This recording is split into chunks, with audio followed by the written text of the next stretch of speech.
Welcome to the Roanoke County Board and Brief. I'm M. Portner and we're recapping the February 10th Board of Supervisors meeting. For each item, you'll find a timestamp from the meeting if you want to hear the full discussion.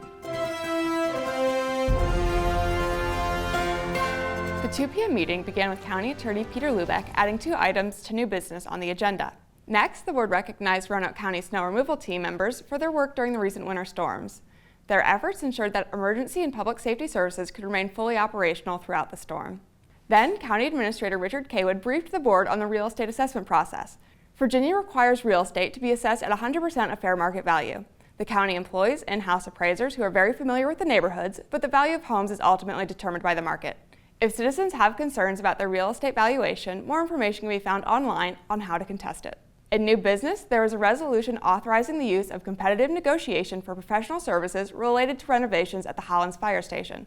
The board adopted the resolution. A resolution was added to oppose House Bill 1374 and House Bill 1377.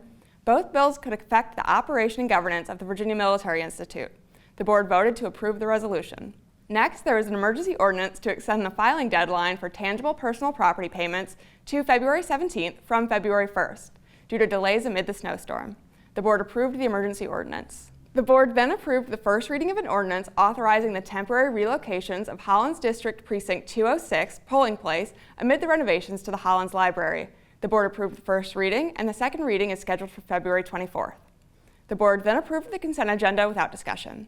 One citizen signed up to speak during citizen comments and spoke in opposition to item G6, which was a resolution directing the Planning Commission to study and provide recommendations regarding whether to amend provisions of the zoning ordinance to redistrict the operation of abortion clinics within the county's various zoning districts.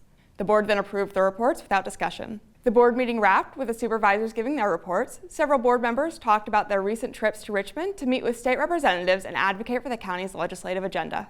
You can watch the full board meetings on Roanoke Valley Television's YouTube page. The next Roanoke County Board of Supervisors meeting will be on February 24th, beginning at 2 p.m.